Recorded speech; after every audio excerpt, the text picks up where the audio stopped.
राम साहब को भी नमन करता हूं। आज चारों तरफ हलचल है क्योंकि 1 अगस्त को सुप्रीम कोर्ट का जो ऑर्डर आया था उसको लेकर एक बहुत बड़ी हलचल है। मैंने बहुत दिन पहले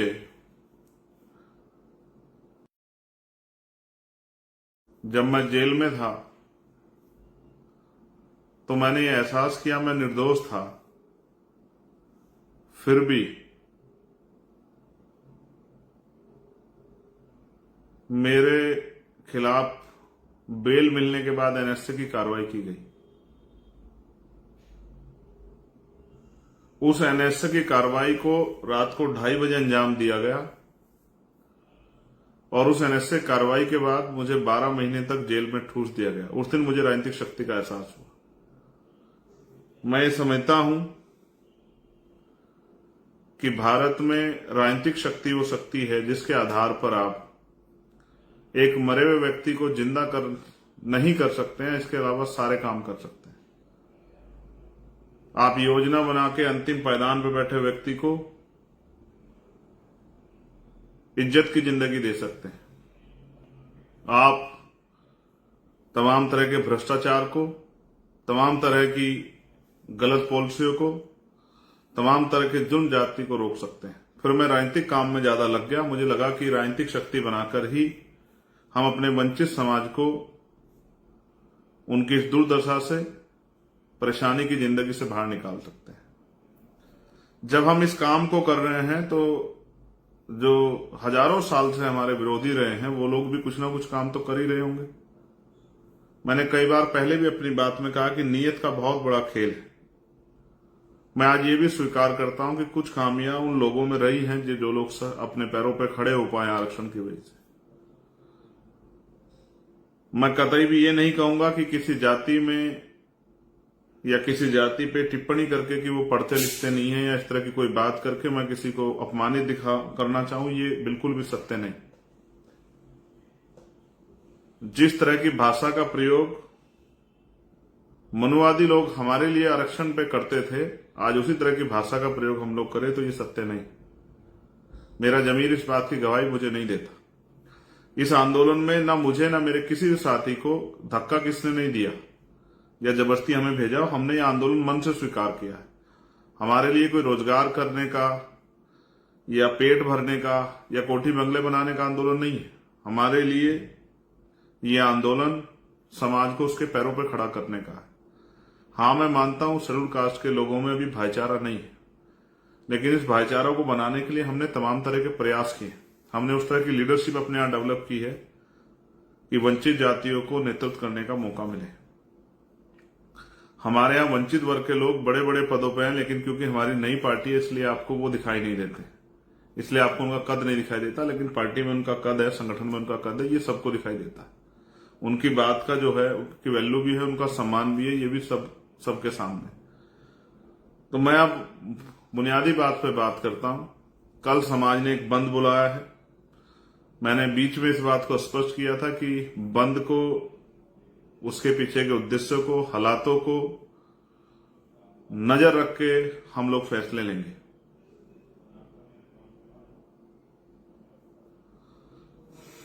मैं सरे की बात नहीं करता हूं, ना मैंने कभी ये प्रयास किया कि किसी तरह का सरे किसी को मिले।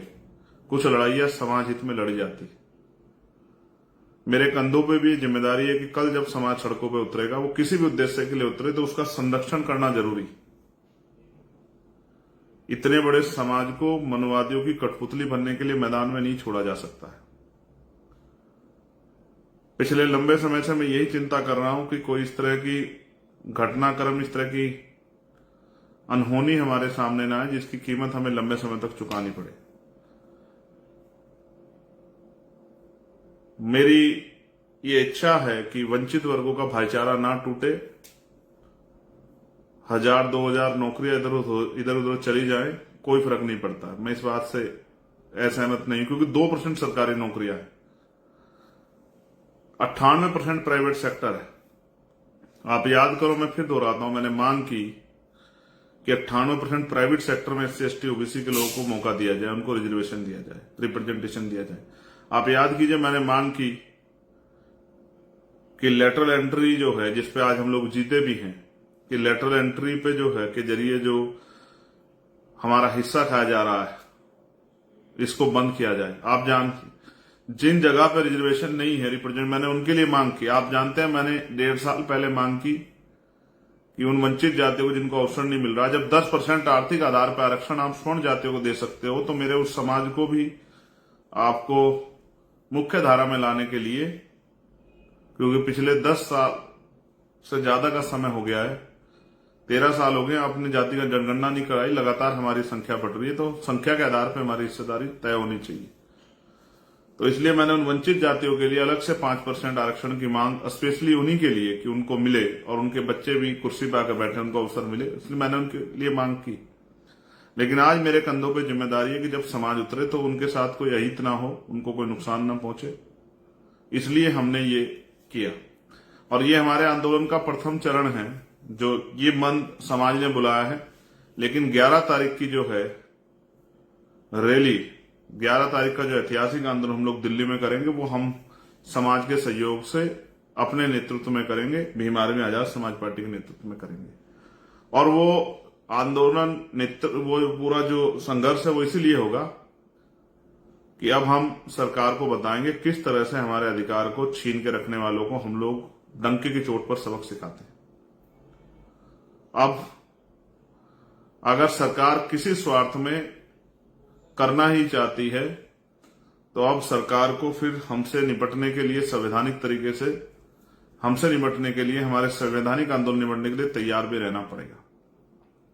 इसलिए मैं इस लाइव के माध्यम से अपने साथियों को यह भी बता देना चाहता हूं कि कल आंदोलन का प्रथम चरण है जो समाज ने बुलाया है। इसके बाद दूसरा चरण 11 सितंबर को दिल्ली में है।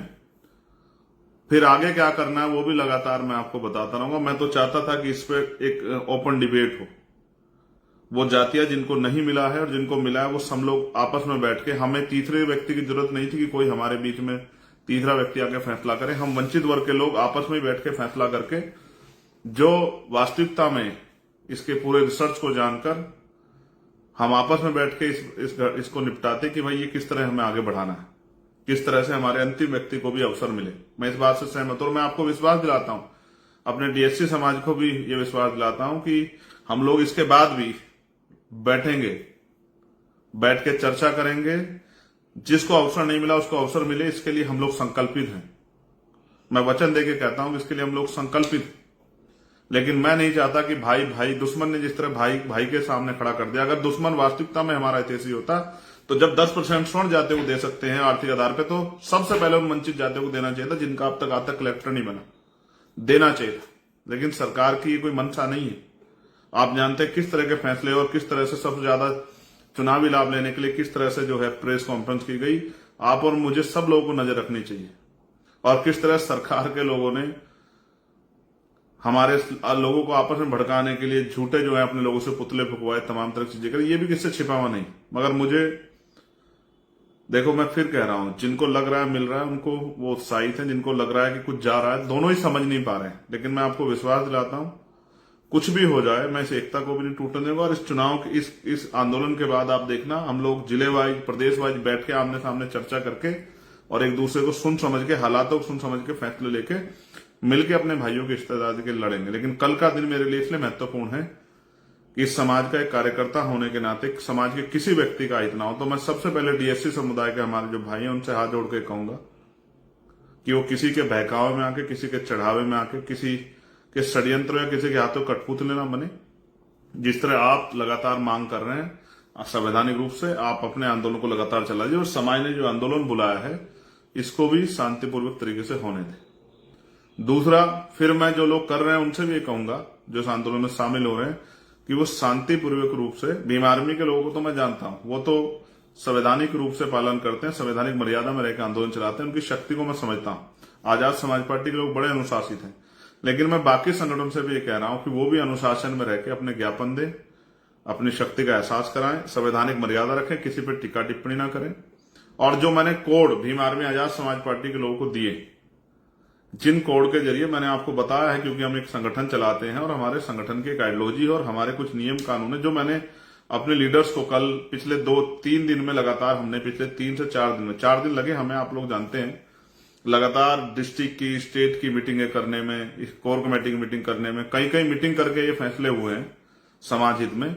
तो जो कोड मैंने आपको बताया उस कोड के जरिए आप किसी भी विरोधी को पहचान सकते हैं। जब भी आप उस कोड को अपनी टीम से कनेक्ट करेंगे, तत्काल आपके बीच में अगर कोई बहरूप या नीला पटका पहन के आ गया है, टोपी लगा के आ गया है, उस तरह की वो कर रहा है, और जिस तरह से मैंने सीक्रेट कैमरों को आपको बताया कि वर्किंग करनी, चाहे पुलिस हो या कोई भी हो, जो भी आपके साथ असंवैधानिक काम करेगा या असंवैधानिक कोई भी प्रयास करेगा, एकदम वो पकड़ा जाएगा। जो भी ऐसा व्यक्ति पकड़ा जाए उसको आप तुरंत पुलिस को दें, उसकी वीडियो बना लें, क्योंकि हमारे भाइयों के, मैं अपने भाइयों को आमने सामने आने ना आए मेरे भाई, इसलिए मैं डर रहा हूं।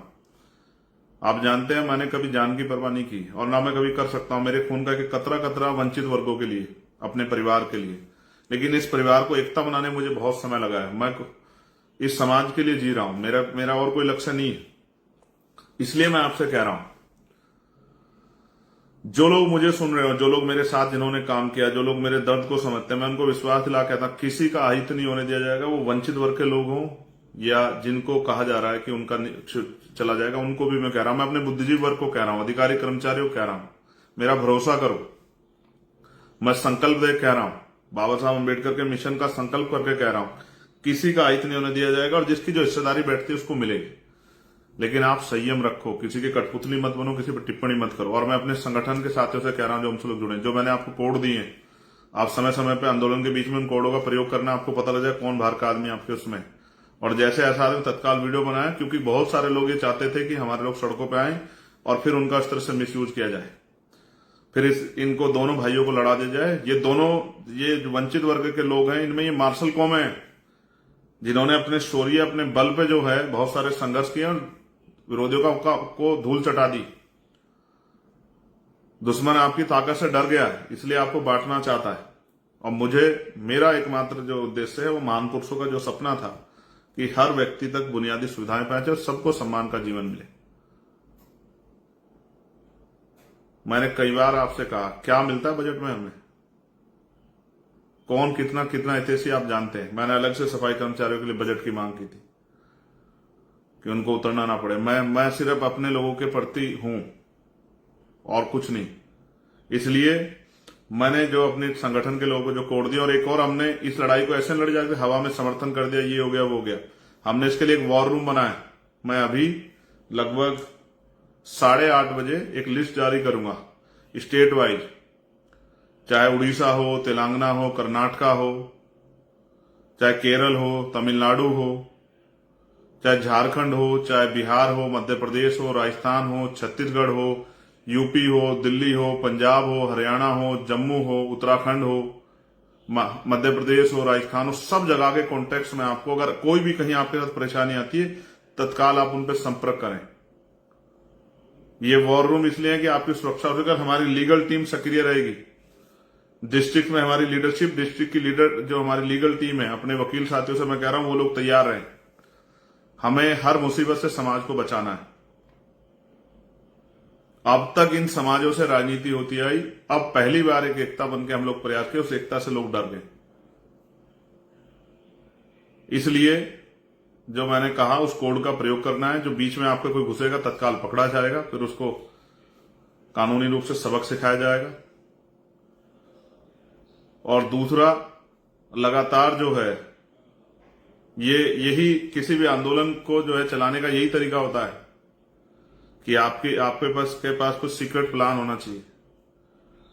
संवैधानिक मर्यादाओं में इस आंदोलन को पूरा करना है और अगले आंदोलन 11 सितंबर की दिल्ली के लिए तैयारी करनी है। भीम आर्मी आजाद समाज पार्टी और बहुजन समाज के लोग कह रहा हूं, एक दिन में आंदोलन नहीं जीता जाएगा। और अब हमारी मांग जो है मैंने आपको बता दी है। हमारी मांग सिर्फ ये नहीं है छोटी मोटी मांग, अब जो है हम बताएंगे किस तरह से अधिकारों की रक्षा होती है, किस तरह से संघर्ष किया जा सकता है। अब जो बैकलॉग है, जो 15% को 4-5% में टाल रखा था, एक एक नौकरी हम लोग पूरी कराएंगे, पूरा बैकलॉग भराएंगे, आरक्षण का कोटा पूरा कराएंगे। दूसरा,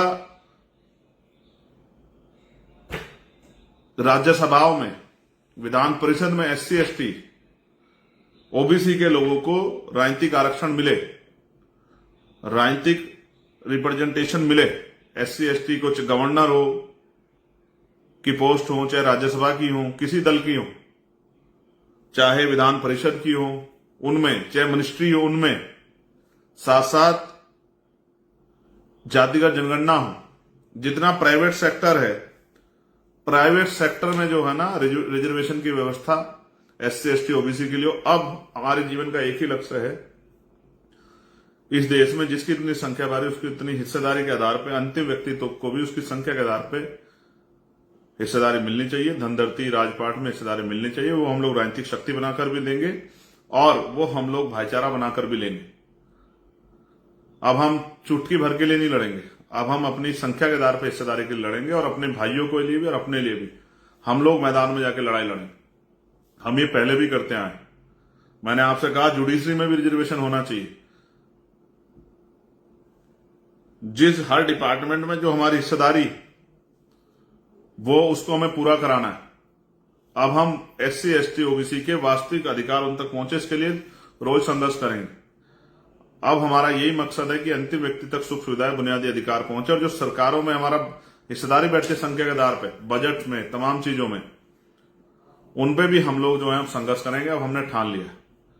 लेकिन मैं फिर आपसे पुनः अनुरोध करूंगा, शांति प्रिय तो आप लोग हैं, लेकिन संवैधानिक मर्यादा का पालन करते हुए। और एक मैंने कहा ना, दुश्मन के मोहरे नहीं बनना, अच्छी टिप्पणी नहीं करनी है अपने लोगों। भाई भाई के साथ नहीं लड़ता है, कभी नहीं लड़ता, लड़ना भी नहीं चाहिए। 2-4 हजार नौकरियों से कोई फर्क नहीं पड़ता है।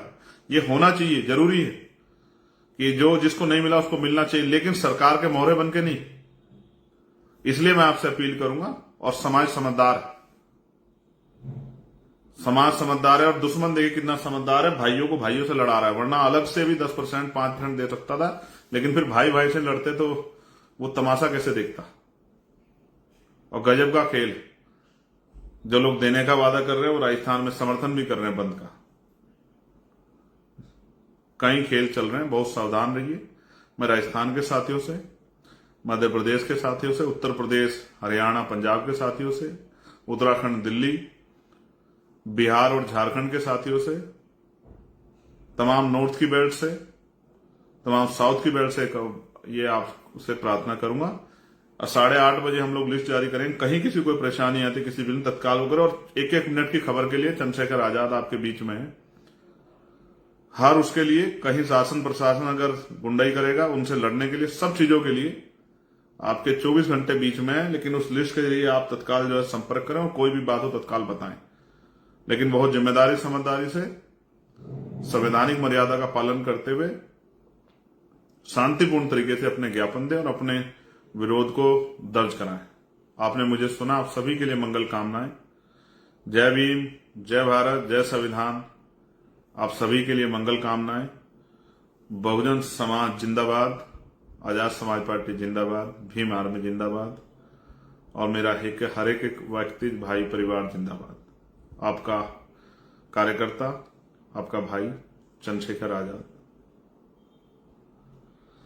जब तक महान पुरुषों का सपना पूरा नहीं होता तब तक हम लोग रुकने वाले नहीं है और दुश्मन की किसी साजिश को हम लोग कामयाब नहीं होने देंगे। धन्यवाद।